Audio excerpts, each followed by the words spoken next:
नमस्कार। लक्ष्मण परशुराम संवाद के ऊपर ये अपना तीसरा वीडियो है। अपने 6 वीडियो की श्रृंखला इस विषय पर आने वाली है। तो अपने देखा कि पिछले वीडियो में परशुराम जी अपने फरसे की भयंकर प्रशंसा करते हुए और क्षत्रिय कुलद्रोही और विभिन्न प्रकार की अपने बारे में अति क्रोधी और बाल ब्रह्मचारी इस प्रकार अपनी प्रशंसा करते हुए और अपने फरसे के बारे में वर्णन करते हुए लक्ष्मण जी को धमका रहे हैं। तो प्रत्युत्तर में लक्ष्मण जी ने हंसते हुए कोमल वाणी में और परशुराम जी से कहा कि बिहसी लखन बोले मृदुबानी। हंसकर और बहुत ही विनम्र वाणी कोमल वाणी में लक्ष्मण जी और परशुराम जी से कहते हैं कि अहो मुनि सु महाभटमानी। आहा महामुनि, आपको तो एक महान योद्धा मानना पड़ेगा, क्योंकि आपने तो बहुत बड़े बड़े काम किए हैं। आप निश्चय एक महान योद्धा हैं। पुनि पुनि मोहि देखाव कुठारू, आप बार बार मेरे को कुठारू यानी अपना फरसा दिखा रहे हैं। और चहत उड़ावन फूंकी पहाड़ू, फूंक देकर और पहाड़ को उड़ाना चाह रहे हो, इसलिए आपको तो योद्धा मानना ही पड़ेगा। अर्थात आप बार बार फरसा दिखाकर हमें डराना चाह रहे हो। ऐसा लगता है जैसे आप फूंक मारकर पहाड़ उड़ाना चाह रहे हो। परंतु यहाँ कुम्हड़ बतियाँ को नहीं, जे तर्जनी देख डर जाही। यहाँ भी हम भी कोई कुम्हड़ बतियाँ यानी छुई मुई की बेल की तरह कोई निर्बल व्यक्ति नहीं है। जे तर्जनी देख डर जाही, जैसे छुई मुई की जो बेल होती है, जो भी बरसात के दिनों में हमें अपने खेतों की मेड़ों पर या कहीं भी खाली जगह पर एक बेल के रूप में दिखाई दे जाती है, जिसके बबूल की तरह पत्ते होते हैं। उस बेल के ऊपर अपन तर्जनी उंगली या अपने हाथ लगाते हैं तो उसके पत्ते सिकुड़ जाते हैं। तो उससे तुलना करते हुए और लक्ष्मण जी कह रहे हैं कि हम भी कोई छुई मुई की बेल की तरह कमज़ोर निर्बल व्यक्ति नहीं हैं, जो तर्जनी उंगली सीधी अपनी जो प्रथम उंगली होती है उसको देखकर सिकुड़ जाती है तो डर जाएं, वो हम नहीं हैं। देखी कुठारू सरासन बाना, आपको फरसा और धनुष बाण, सरासन यानी धनुष और बाण दोनों को, सरासन बाना धनुष और बाण दोनों को धारण किए हुए देखकर मैं आपको एक योद्धा क्षत्रिय समझ बैठा था। इसलिए मैंने अभिमान वशीभूत होकर और आपको कुछ बातें कह दी थी। परंतु भृगुसुत समुझ जनेऊ बिलो की, आपकी ये जो जनेऊ है इसको देखकर मेरे समझ में आ गया है कि आप तो भृगुसुत यानी महर्षि भृगु के वंशज हैं, अर्थात एक ब्राह्मण हैं।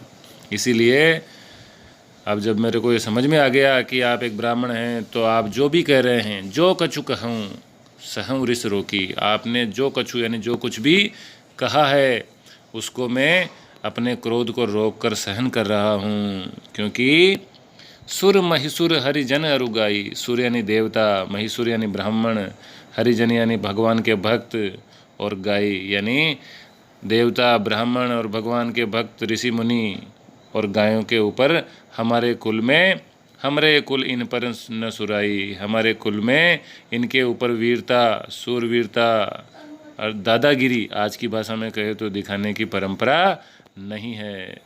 क्योंकि बंधे पाप अपकीरति हारे, मारत हूँ पाप परिय तुम्हारे। क्योंकि इनको मारने पर पाप लगता है। बधे यानी इनको मारने से अपकीरति यानी अपयश होता है, और हारे तो भी अपयश होता है। मतलब मारने पर भी पाप लगता है और हारने पर अपयश होता है। इसलिए मारत हूँ पाप परिय तुम्हारे, इसलिए आपके ब्राह्मण होने के नाते और पूज्य, और आप हमारे लिए पूज्य और अभद्य हैं, अतः आप हमें मारेंगे, मारत हूँ आप हमें मारेंगे तो भी पाए यानी पाँव परिय तुम्हारे, आपके पाँव ही पड़ेंगे हैं, हम आपके चरण ही छुएंगे।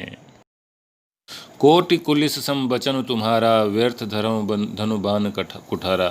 हे महामुनि, हे परशुराम जी, आपके तो वचन जो हैं कोटि कुलिस यानी करोड़ों, कुलिस यानी वज्र, करोड़ों वज्रों के समान आपके वचन हैं। सम वचन तुम्हारा, आपके तो वचन ही वज्र के समान घातक हैं, करोड़ वज्रों के समान घातक हैं। आप तो व्यर्थ ही धरऊँ धनु बाण कुठारा, व्यर्थ ही धारण किए हुए, धरऊँ यानी धारण किए हुए, धनु यानी धनुष, बाण और कुठार, इस पर से और धनुष बाण को बेकार ही धारण किए हुए हैं, क्योंकि आपके तो वचन ही जो हैं वही करोड़ों वज्रों के समान कठोर और घातक हैं।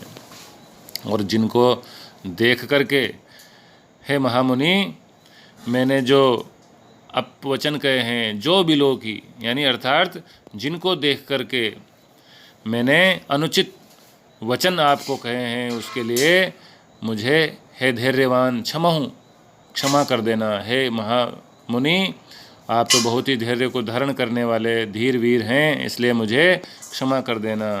इस प्रकार के व्यंग्य वचनों को सुनकर और फिर परशुराम जी क्रोधित होकर सुनि सरोस, ऐसे व्यंग्य बाणों को सुनकर सरोस क्रोधित होकर और गंभीर वाणी में परशुराम जी बोले। क्या बोले इसके लिए देखिए अगला वीडियो भाग 4।